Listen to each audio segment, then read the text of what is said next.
6 గంటల తర్వాత కూడా మంచం మీద ఆడదు కానీ మొగాడు కానీ పడుకున్నారు అంటే ఆ ఇంట్లో శని అంతకుముందే ప్రవేశించింది, వీళ్ళకంటే ముందే. ఇక మళ్ళీ వెళ్ళదు అది.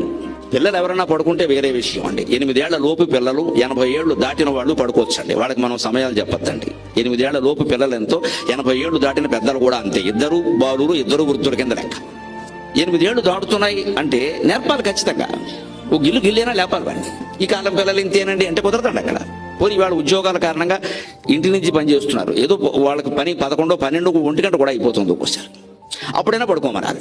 అప్పుడు కూడా లెక్క 7 గంటలు లెక్క. 7 గంటల తర్వాత మళ్ళీ లేవాలి. నువ్వు 1 గంట పడుకున్నావు, 8ంటికి లే, 12ంటికి పడుకున్నావు, 7ంటికి లే, చాలు. అంతకంటే ఇంక పడుకున్నాం కదా అని 10 వరకు పడుకుని 11ంటికి టిఫిన్ చేసి 4 గంటలకు భోజనం చేస్తే వాడు ఆరోగ్యం పాడైపోయింది మొత్తం.